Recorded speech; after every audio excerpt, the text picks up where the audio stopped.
Chapitre 1er. Monsieur Sherlock Holmes. En 1878, reçu médecin à l'université de Londres, je me rendis à Netley pour suivre les cours prescrits aux chirurgiens de l'armée. Et là, je complétais mes études. On me désigna ensuite comme aide-major pour le 5e régiment de fusiliers Northumberland en garnison aux Indes. Avant que j'eusse pu le rejoindre, la seconde guerre d'Afghanistan avait éclaté. En débarquant à Bombay, j'appris que mon corps d'armée s'était engagé dans les défilés. Il avait même poussé très avant dans le territoire ennemi. À l'exemple de plusieurs autres officiers dans mon cas, je partis à sa poursuite aussitôt, et je parvins sans encombre à Kandahar, où il stationnait. J'entrai immédiatement en fonction. Si la campagne procura des décorations et de l'avancement à certains, à moi, elle n'apporta que déboires et malheurs. On me détacha de ma brigade pour m'adjoindre au régiment de Berkshire. Ainsi, je participais à la fatale bataille de Maiwand. Une balle m'atteignit à l'épaule, elle me fracassa l'os et frôla l'artère sous-clavière. Je n'échappais au sanguinaire Ghazi que par le dévouement et le courage de mon ordonnance Muret. Il me jeta en travers d'un cheval de bas et puis me ramener à nos lignes. Épuisé par les souffrances et les privations, je fus dirigé avec un convoi de nombreux blessés sur l'hôpital de Peshawar. Bientôt, j'entrai en convalescence, je me promenais déjà dans les salles et même j'allais me chauffer au soleil sous la véranda quand la fièvre entérique me terrassa. C'est le fléau de nos colonies indiennes. Des mois durant, on désespéra de moi. Enfin, je revins à la vie. J'étais si faible, tellement amaigri, qu'une commission médicale décida de mon rapatriement immédiat. Je m'embarquai sur le transport Oronte, et un mois plus tard, je posai le pied sur la jetée de Portsmouth. Ma santé était irrémédiablement perdue. Toutefois, un gouvernement paternel m'octroya 9 mois pour m'améliorer. Je n'avais en Angleterre ni parents ni amis. J'étais aussi libre que l'air, autant du moins qu'on peut l'être avec un revenu quotidien de 9 shillings et 6 pence. Naturellement, je me dirigeais vers Londres, ce grand cloaque où se déversent irrésistiblement tous les flâneurs et tous les paresseux de l'Empire. Pendant quelque temps, je menais dans un hôtel privé du Strand une existence sans but et sans confort. Je dépensais très libéralement. À la fin, ma situation pécuniaire m'alarma. Je me vis en face de l'alternative suivante, ou me retirer quelque part à la campagne, ou changer du tout au tout mon train de vie. C'est à ce dernier parti que je m'arrêtais, et pour commencer, je résolus de quitter l'hôtel pour m'établir dans un endroit moins fashionable et moins coûteux. Un jour, j'avais mûri cette grande décision, j'étais allé prendre un verre au Criterion Bar, quelqu'un me toucha l'épaule. Je reconnus l'ex-infirmier Stamford que j'avais eu sous mes ordres à Barts. Pour un homme réduit à la solitude, c'était vraiment une chose agréable que l'apparition d'un visage familier. Auparavant, Stamford n'avait jamais été un réel ami, mais ce jour-là, je l'accueillis avec chaleur, et lui, parallèlement, fut enchanté de la rencontre. Dans l'exubérance de ma joie, je l'invitai à déjeuner au Holborn. Nous partîmes ensemble en fiacre.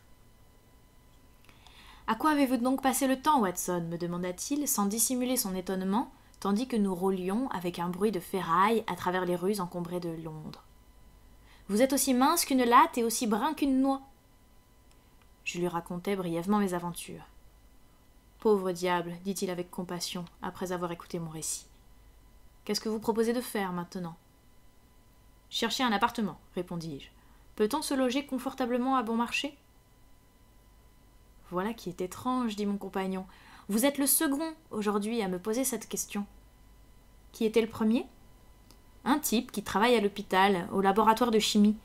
Ce matin, il se plaignait de ne pas pouvoir trouver avec qui partager un bel appartement qu'il a déniché, il est trop cher pour lui seul. Par Jupiter, m'écriai-je, s'il cherche un colocataire, je suis son homme. La solitude me pèse à la fin.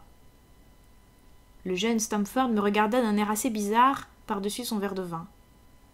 Si vous connaissiez Sherlock Holmes, dit-il, vous n'aimeriez peut-être pas l'avoir pour compagnon.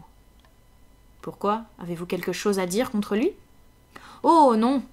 Seulement, il a des idées spéciales. Il s'est entiché de certaines sciences. Autant que je puisse en juger, c'est un assez bon type. Il étudie la médecine, je suppose. Non, je n'ai aucune idée de ce qu'il fabrique. Je le crois ferré à glace sur le chapitre de l'anatomie, et c'est un chimiste de premier ordre. Mais je ne pense pas qu'il ait jamais réellement suivi des cours de médecine. Il a fait des études décousues et excentriques.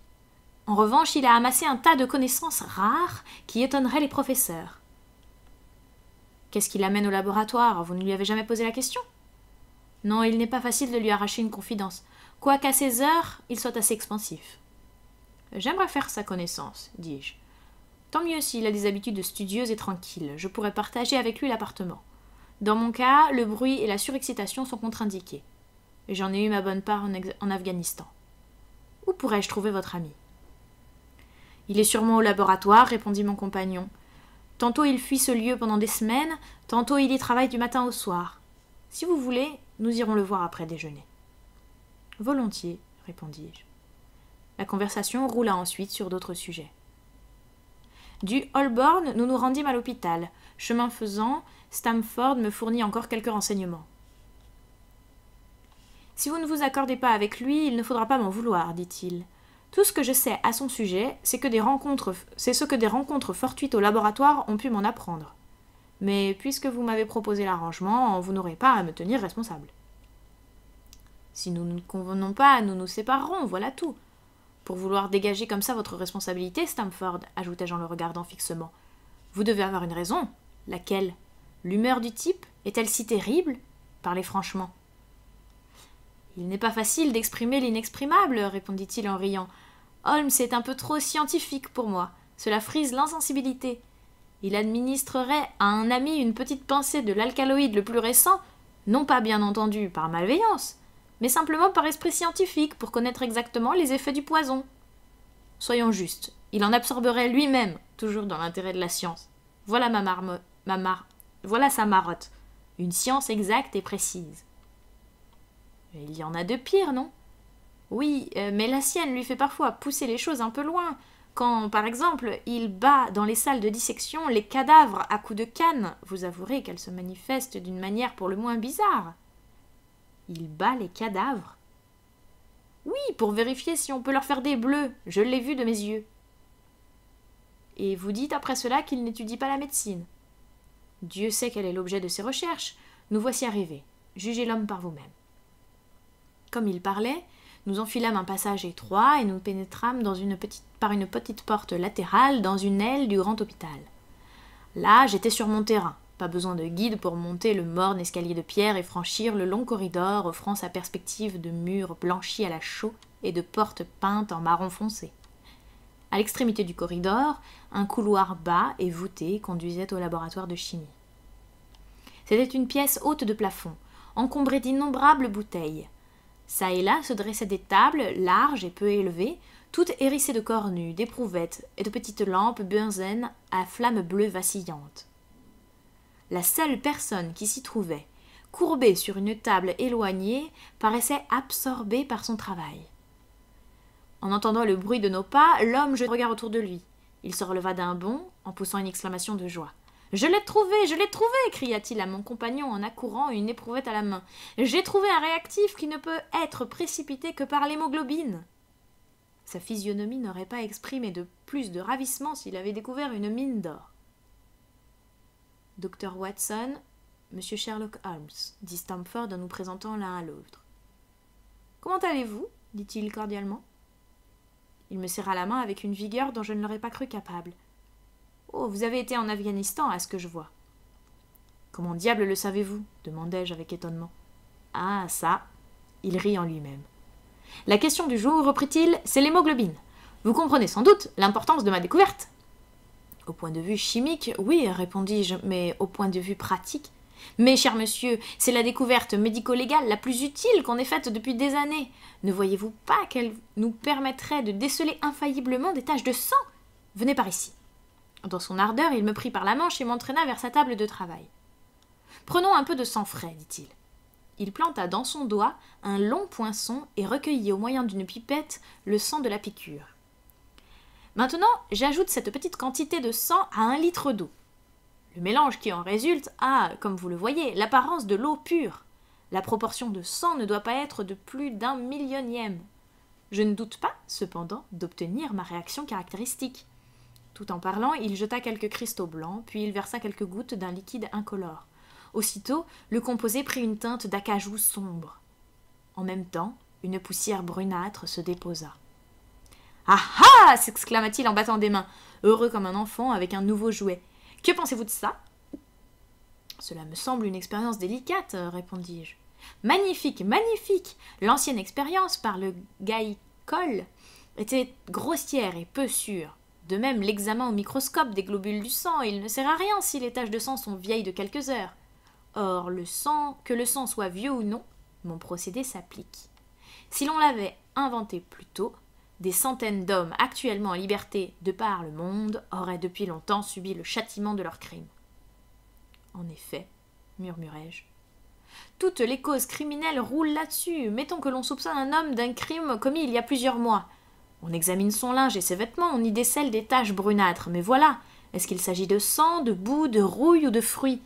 Cette question a embarrassé plus d'un expert, et pour cause. Avec le procédé Sherlock Holmes, plus de problème. Au cours de cette tirade, ses yeux avaient jeté des étincelles. Il termina, la main sur le cœur, et s'inclina, comme pour répondre aux applaudissements d'une foule imaginaire. « Mes félicitations, » dis-je, étonné de son enthousiasme. « Prenez le procès de von Bischoff à Francfort l'année dernière, reprit-il. À coup sûr, il aurait été pendu si on l'avait connu ce réactif. Il y a eu aussi Manson de Brantford, et le fameux Müller, et Lefebvre de Montpellier, et Samson de la Nouvelle-Orléans. Je pourrais citer 20 cas où mon test aurait été probant. »« Vous êtes les annales ambulantes du crime, lança Stamford en éclatant de rire. Vous devriez fonder un journal, les nouvelles policières du passé. »« Ce serait une lecture très profitable, dit Sherlock Holmes en collant un petit morceau de taffetas gommé sur la piqûre de son doigt. Se tournant vers moi, avec un sourire, il ajouta « Il faut que je prenne des précautions, car je tripote pas mal de poison. » Il exhiba sa main. Elle était mouchetée de petits morceaux de taffetas et brûlée un peu partout par des acides puissants. « Nous sommes venus pour affaire, dit Stamford. Il s'assit sur un tabouret et en poussa un autre vers moi. Mon ami, ici présent, cherche un logis. Comme vous n'avez pas encore trouvé de personne avec qui partager l'appartement, j'ai cru bon de vous mettre en rapport. Sherlock Holmes parut enchanté. « J'ai l'œil sur un appartement dans Baker Street, dit-il. Cela fera très bien notre affaire. L'odeur du tabac fort ne vous incommode pas, j'espère. »« Je fume moi-même le chip, répondis-je. Un bon point pour vous. Je suis toujours entouré de produits chimiques, et à l'occasion, je fais des expériences. Cela non plus ne vous gêne pas. Pas du tout.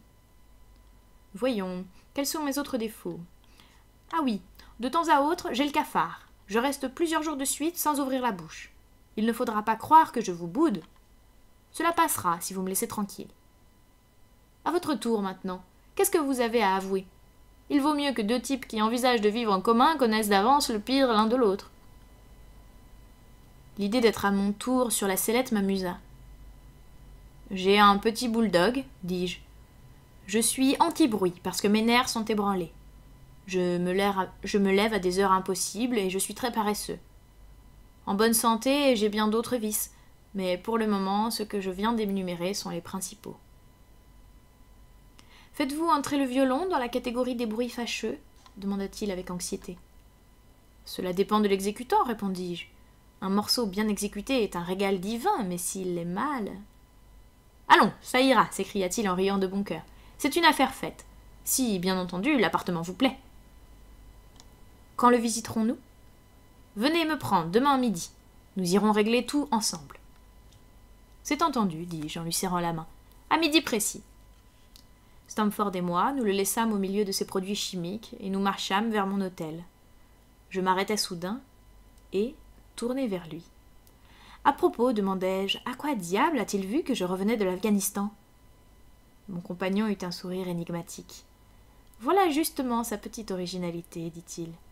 Il a un don de divination extraordinaire. Plusieurs ont cherché sans succès à l'expliquer. Oh, un mystère! À la bonne heure, dis-je en me frottant les mains. C'est très piquant. Je vous sais gré de nous avoir mis en rapport. L'étude de l'homme est, comme vous le savez, le propre de l'homme. Alors étudiez-le, dit Stamford en prenant congé de moi. Mais vous trouverez le problème épineux.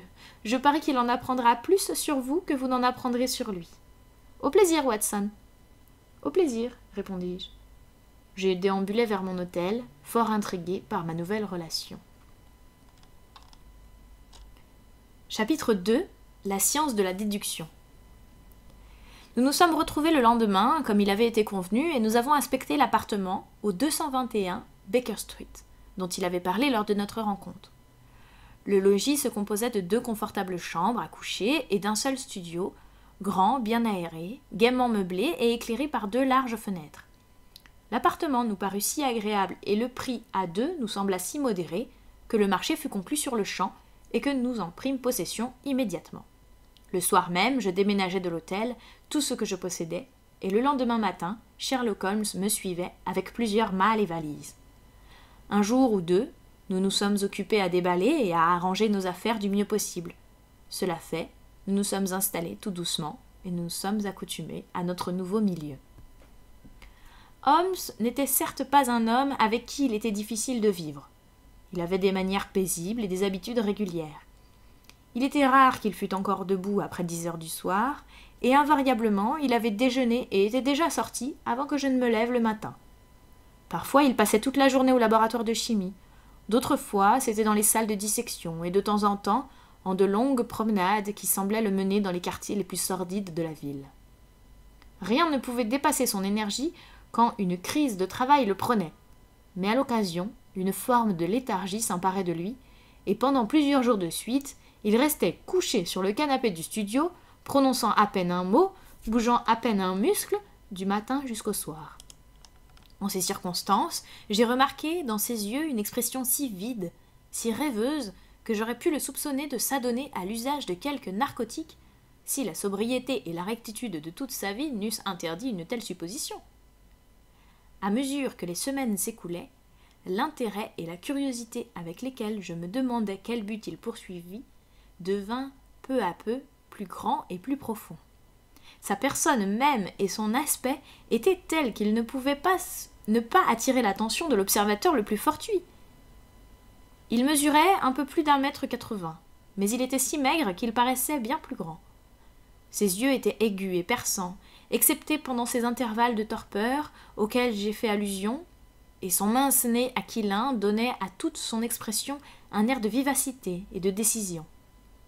Son menton proéminent et carré indiquait un homme résolu.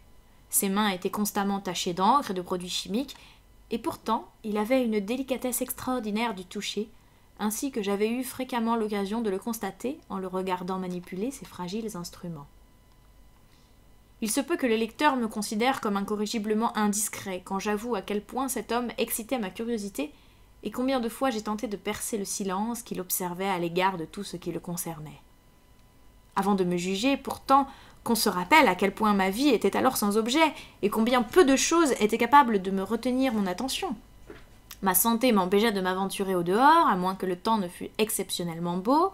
Je n'avais aucun ami qui vînt me rendre visite et rompre la monotonie de mon existence quotidienne. Dans ces conditions, j'accueillais avec empressement le petit mystère qui entourait mon compagnon, et je passais une grande partie de mon temps à m'efforcer de le résoudre. Il n'étudiait pas la médecine.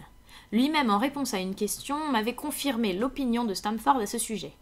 Il semblait n'avoir suivi aucune série de cours qui fussent de nature à lui valoir un diplôme dans une science quelconque ou à lui ouvrir l'accès des milieux scientifiques. Et pourtant, son zèle pour certaines études était remarquable, et dans certaines limites, ses connaissances étaient si extraordinairement vastes et minutieuses que ses observations m'ont bel et bien étonné. À coup sûr, nul homme ne voudrait travailler avec tant d'acharnement pour acquérir des informations si précises s'il n'avait en vue un but bien défini. Les gens qui s'instruisent à bâton rompu se font rarement remarquer par l'exactitude de leur savoir. Personne ne s'encombre l'esprit de petites choses sans avoir à cela de bonnes raisons. Son ignorance était aussi remarquable que sa science. De la littérature contemporaine, de la philosophie, de la politique, il paraissait ne savoir presque rien. Un jour que je citai Carlyle, il me demanda, de la façon la plus candide, qui cela pouvait être et ce qu'il avait fait. Ma surprise fut à son comble pourtant quand je découvris qu'il ignorait la théorie de Copernic et la composition du système solaire. Qu'un être humain civilisé au XIXe siècle ne sût pas que la Terre tournait autour du Soleil me parut être une chose si extraordinaire que je pouvais à peine le croire. « Vous paraissez étonné, me dit-il en soupirant de ma stupéfaction. Mais maintenant que je le sais, je ferai de mon mieux pour l'oublier. » « Pour l'oublier ! Voyez-vous, je considère que le cerveau de l'homme est à l'origine comme une petite mansarde vide, et que vous devez y entasser tel meuble qu'il vous plaît. Un sot y entasse tout un fratras de toutes sortes qu'il rencontre, de sorte que le savoir qui pourrait lui être utile se trouve écrasé ou, en mettant les choses au mieux, mêlé à un tas d'autres choses, si bien qu'il est difficile de mettre la main dessus. L'ouvrier adroit, au contraire, prend grand soin de ce qu'il met dans sa mansarde, dans son cerveau. Il n'y veut voir que des outils qui peuvent l'aider dans son travail, mais il en possède un grand assortiment, et tous sont rangés dans un ordre parfait. C'est une erreur de croire que cette petite chambre a des murs élastiques et qu'elle peut s'étendre indéfiniment. Soyez-en sûrs, il vient un moment où, pour chaque nouvelle connaissance que nous acquérons, nous oublions quelque chose que nous savons. Il est donc de la plus haute importance de ne pas acquérir des notions inutiles qui chassent les faits utiles. « Mais le système solaire !» protestai-je. « En quoi diable m'importe-t-il » Sa voix était impatiente. Vous dites que nous tournons autour du soleil. Si nous tournions autour de la lune, cela ne ferait pas 2 liards de différence pour moi ou pour mon travail. J'étais sur le point de lui demander ce que ce travail pouvait être, mais quelque chose dans sa manière me montra que la question ne serait pas bien accueillie. Je réfléchis toutefois à notre courte conversation et m'efforçai de tirer mes déductions. Il m'avait dit qu'il ne voulait pas acquérir des connaissances qui soient sans rapport avec son travail. Par conséquent, toute la science qu'il possédait était susceptible de lui servir. J'énumérai en pensée les domaines divers dans lesquels il m'avait laissé voir qu'il était bien informé.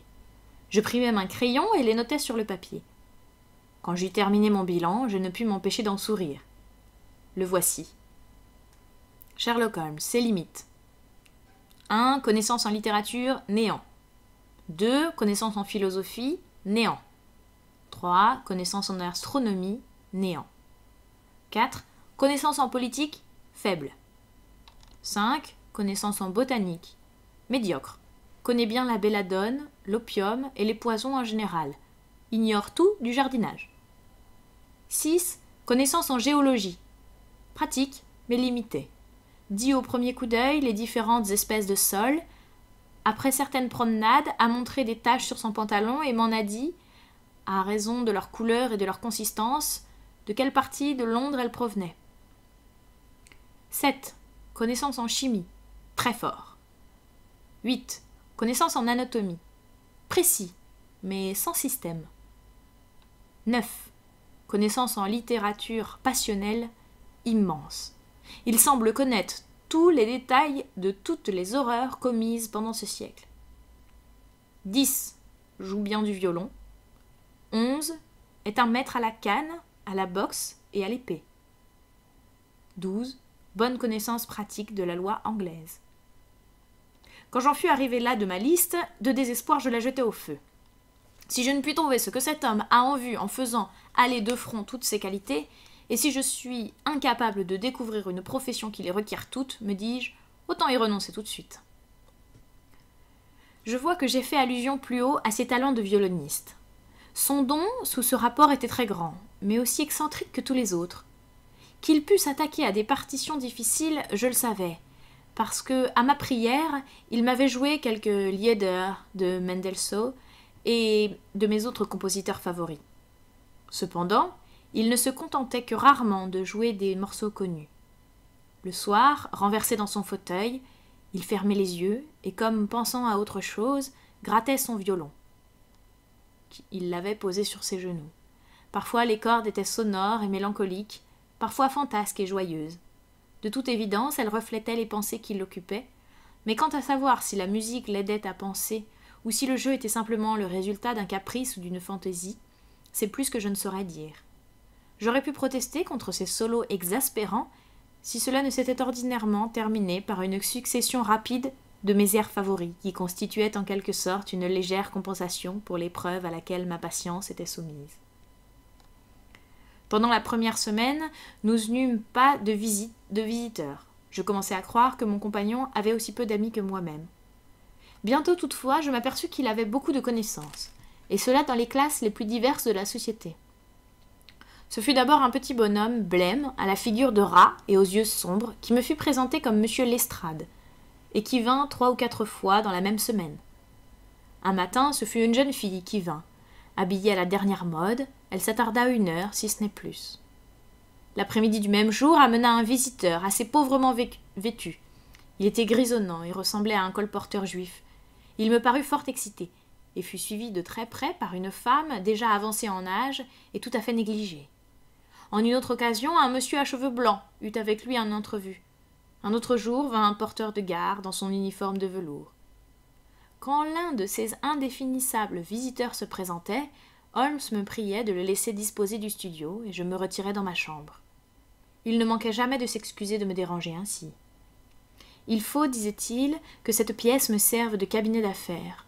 Ces gens sont mes clients. » C'était une nouvelle occasion de lui demander de but en blanc de quelles affaires il s'agissait, mais mes scrupules m'empêchaient de forcer un homme à se confier à moi.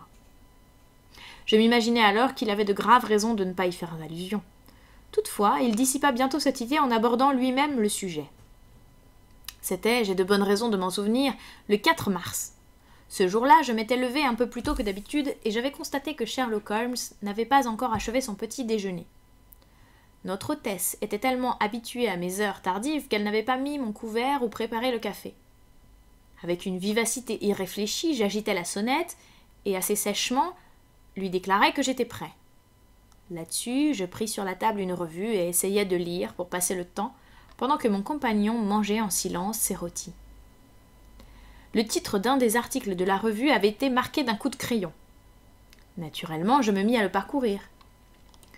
Sous un titre plutôt prétentieux, « Le livre de la vie », il essayait de montrer tout ce qu'un observateur pouvait apprendre d'un examen minutieux et systématique de tout ce qui se présentait à lui. Le tout me parut un remarquable mélange de finesse et d'absurdité. Le raisonnement était serré, mais les déductions me paraissaient tirées par les cheveux et exagérées. L'auteur prétendait pénétrer les pensées les plus intimes d'un homme par une expression momentanée de sa figure, par le mouvement d'un muscle, par un regard fugitif. Pour une personne rompue à observer et à analyser, l'erreur devenait chose impossible. Ses conclusions étaient aussi infaillibles qu'autant de propositions d'Euclide. Ces résultats apparaissaient si étourdissants aux non-initiés que tant qu'ils ne connaissaient pas la méthode pour les obtenir, ils pouvaient soupçonner leur auteur d'être sorcier. En parlant d'une goutte d'eau, disait l'auteur, un logicien pourrait déduire la possibilité d'un océan Atlantique ou d'un Niagara sans avoir vu ni l'un ni l'autre, sans même en avoir jamais entendu parler.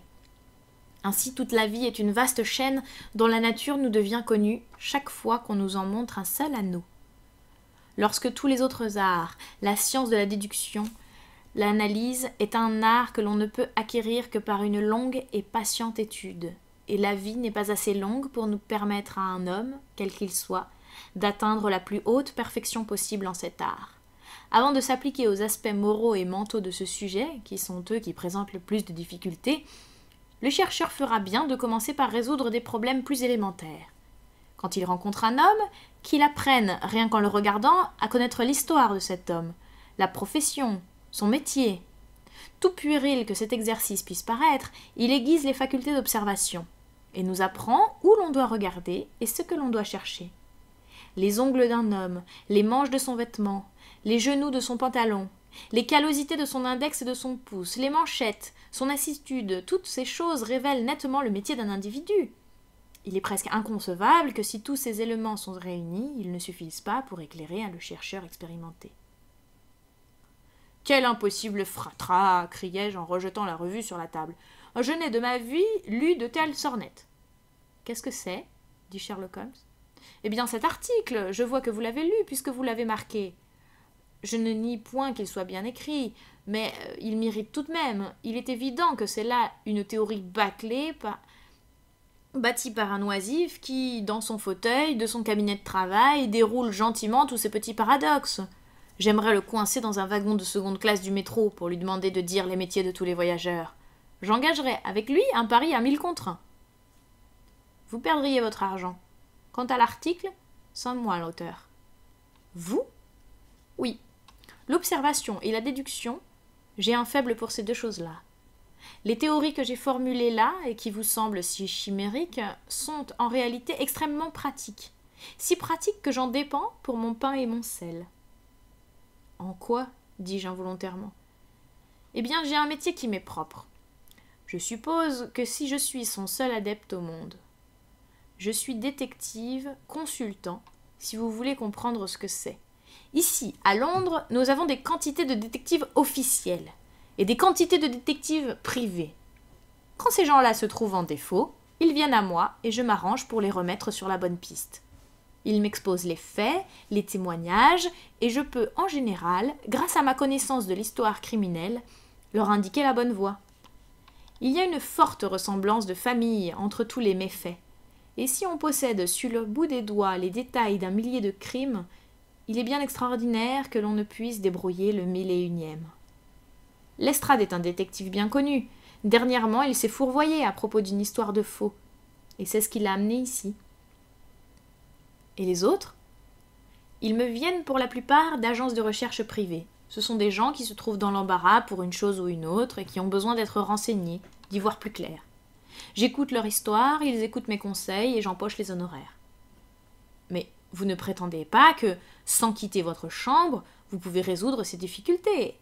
À quoi d'autres n'ont rien pu comprendre, alors qu'eux ont tout vu? Exactement. J'ai sous ce rapport une sorte d'intuition. De temps en temps, il se présente un cas plus compliqué, alors il faut que je me démène un peu et que je voie les choses de mes propres yeux.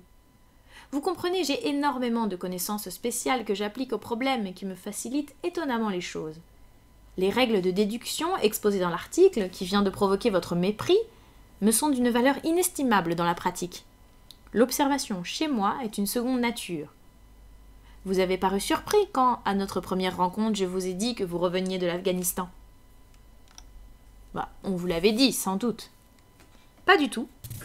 Je savais que vous reveniez de l'Afghanistan. Par suite d'une longue habitude, toute une série de pensées m'a si rapidement traversé l'esprit que je suis arrivée à cette conclusion sans avoir eu conscience des étapes intermédiaires. Ces étapes existent pourtant. Mon raisonnement coordonné, le voici. Ce gentleman est du type médecin, mais il a l'air d'un militaire. Sûrement c'est un major. Il revient des tropiques car son visage est très brun, mais ce n'est pas la couleur naturelle de sa peau, puisque ses poignets sont blancs. Il a enduré des privations, il a été malade, son visage l'indique clairement. Il a été blessé au bras, à en juger par la raideur peu naturelle de celui-ci.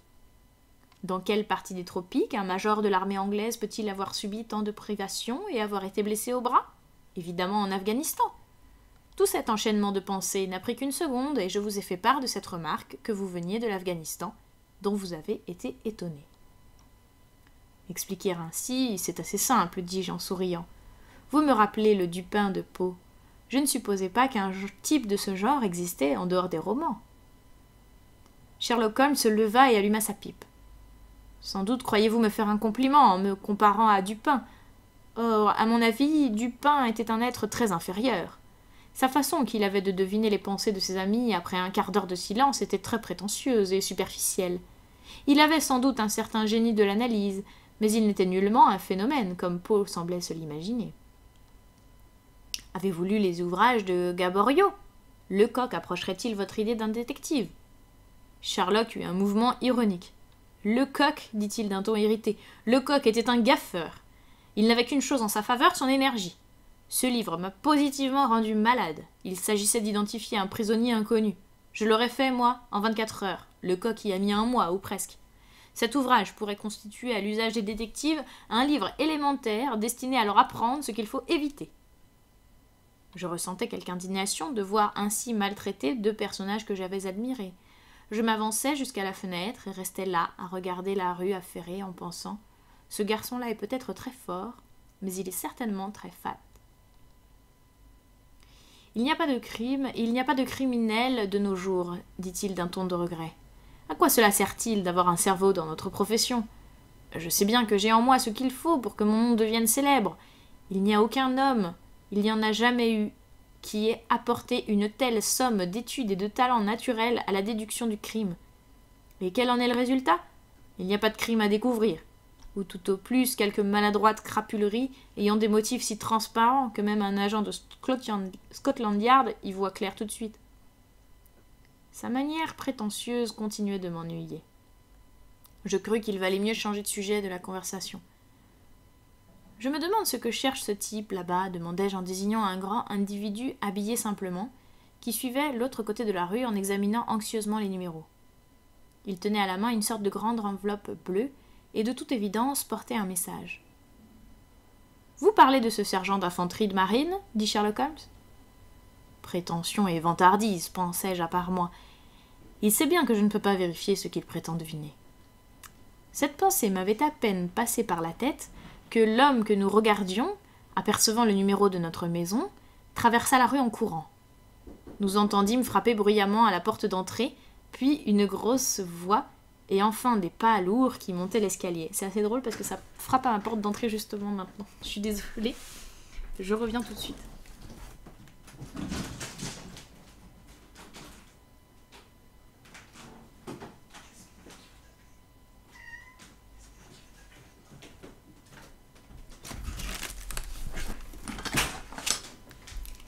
Donc nous entendîmes frapper à la porte d'entrée, puis une grosse voix, et enfin des pas lourds qui montaient l'escalier. « Pour monsieur Sherlock Holmes, dit-il en entrant dans notre studio et en tendant la lettre à mon ami. » Une occasion se présentait de rabattre un peu la vanité de Holmes, qui ne la prévoyait guère tout à l'heure quand il se livrait à ses conjectures hasardeuses. « Puis-je vous demander, mon brave, dis-je doucement, quel est votre métier ? » « Commissionnaire, monsieur, dit-il d'une voix brusque. Mon uniforme est en réparation. Et qu'est-ce que vous faisiez avant ? Ce disant, je regardais malicieusement mon compagnon. Sergent, monsieur, dans l'infanterie de marine. Pas de réponse, monsieur ? Parfait. Il fit claquer ses talons l'un contre l'autre, leva la main pour nous saluer et disparut.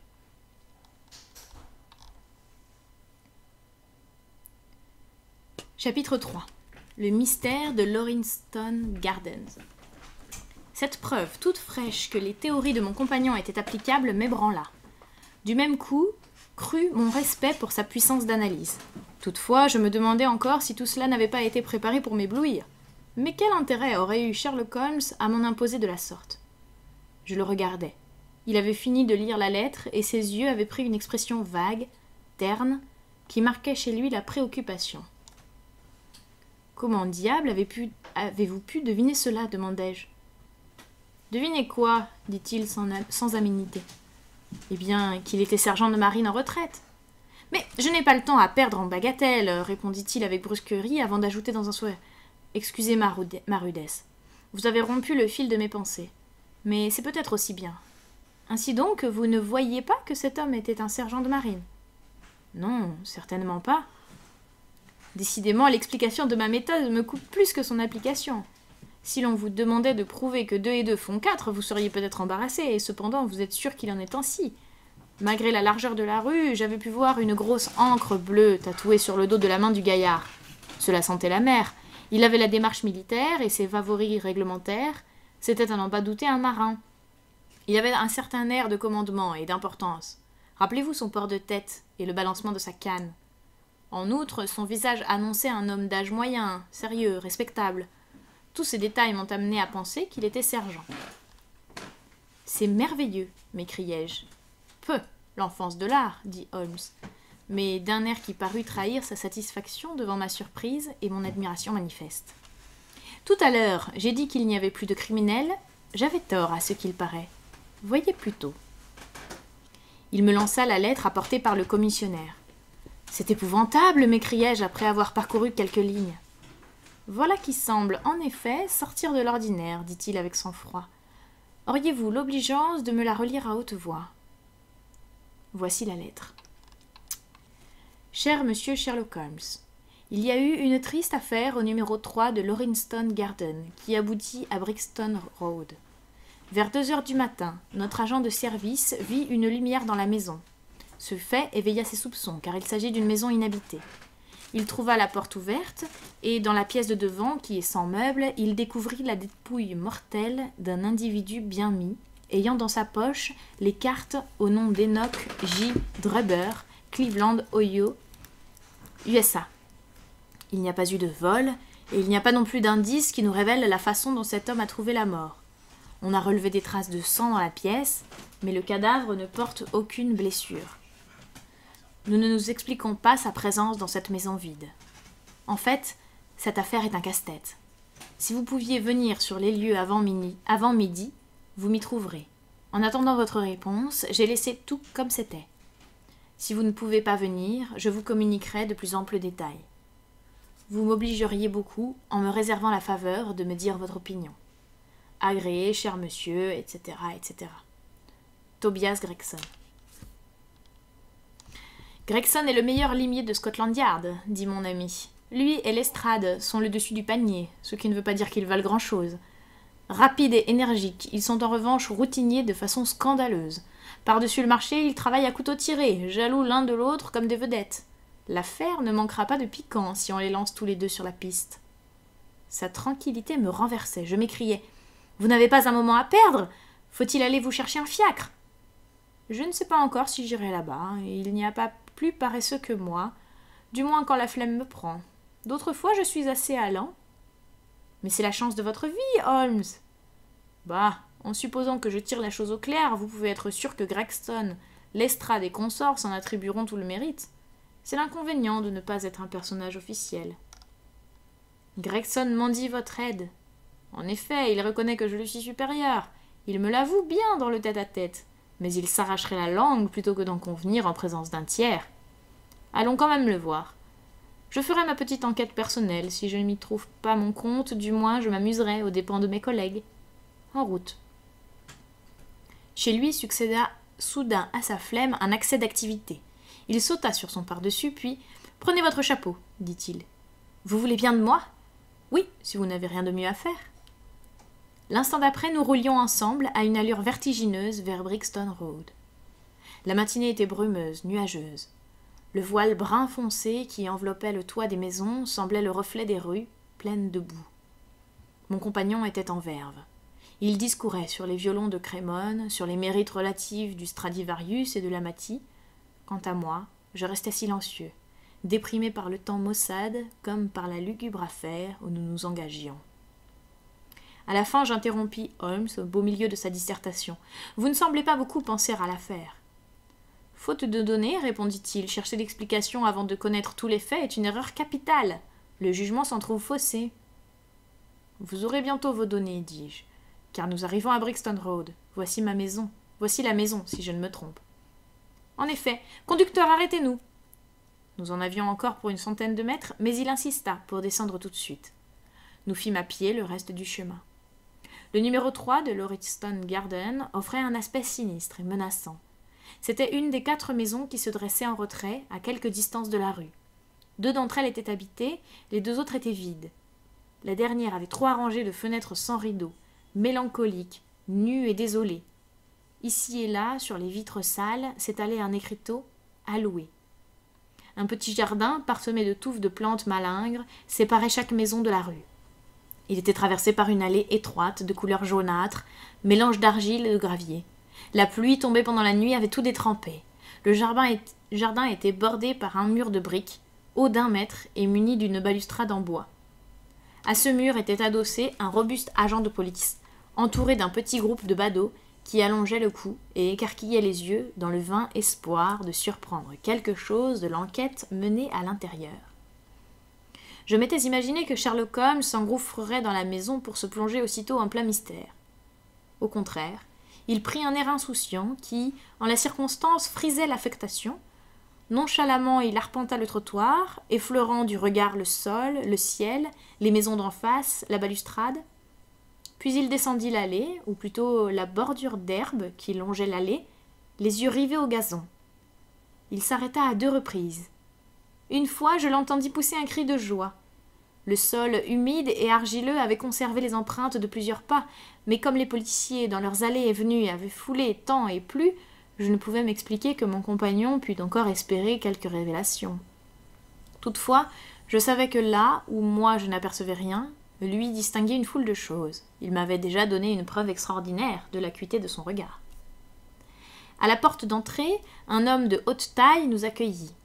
Il avait un visage blafard et des cheveux couleur de lin. Il tenait à la main un calepin. Il se précipita et serra avec reconnaissance la main de mon compagnon.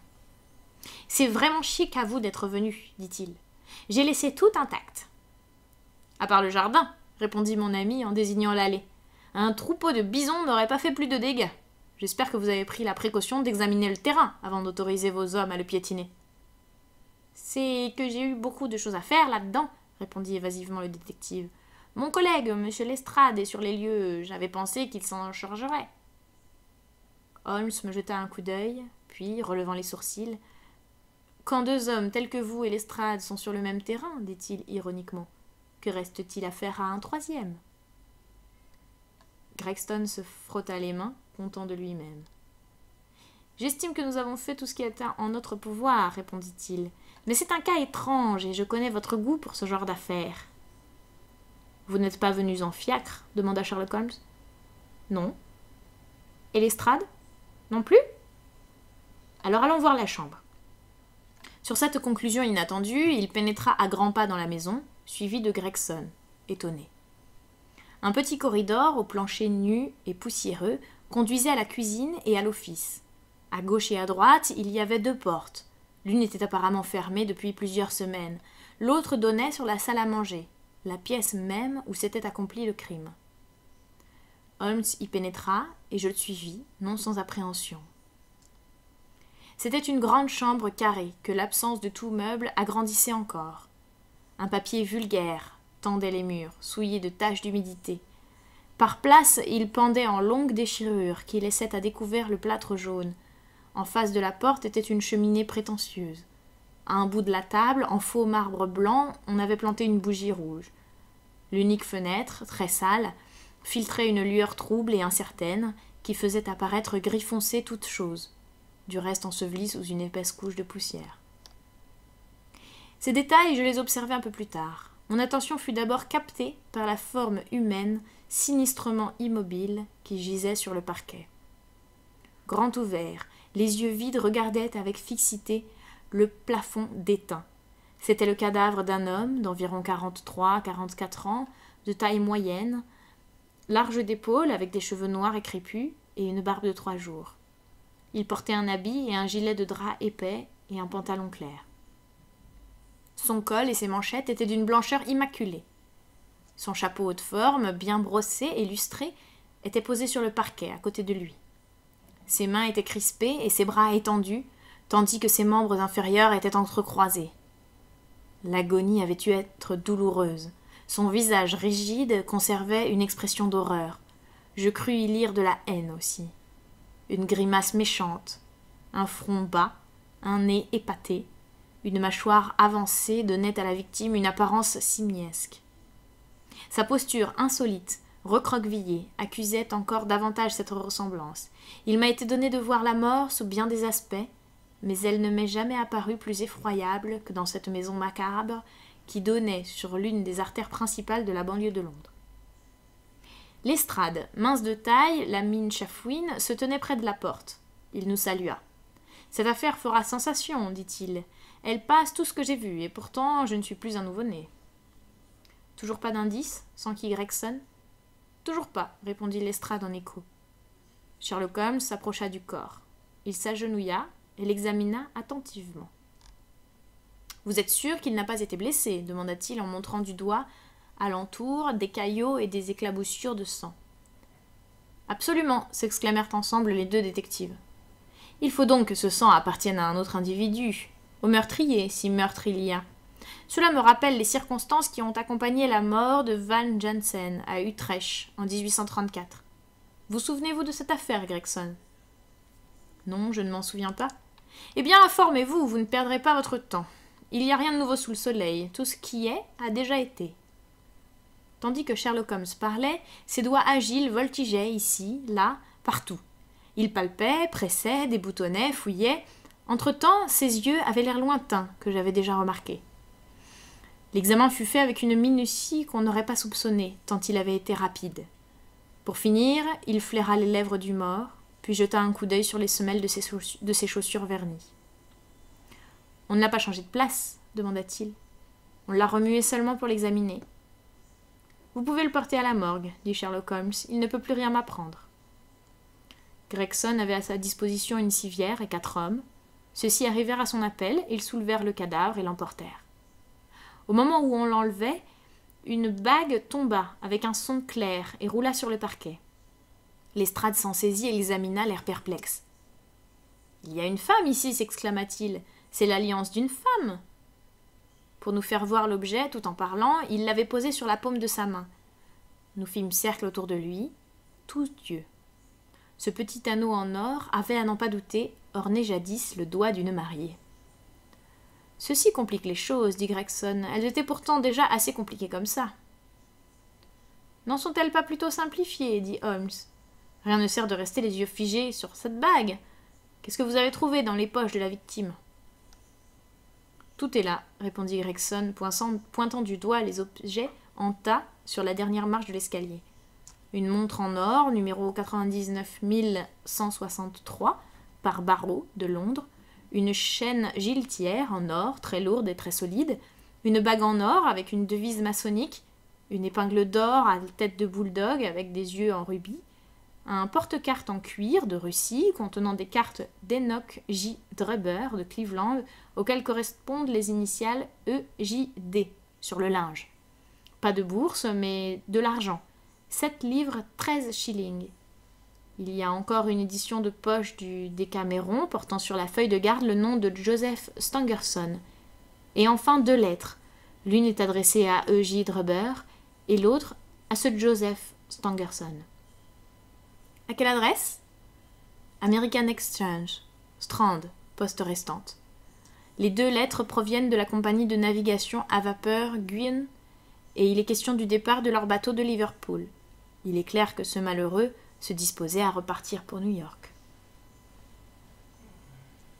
Avez-vous fait des recherches au sujet de ce Stangerson? Immédiatement, dit Gregson.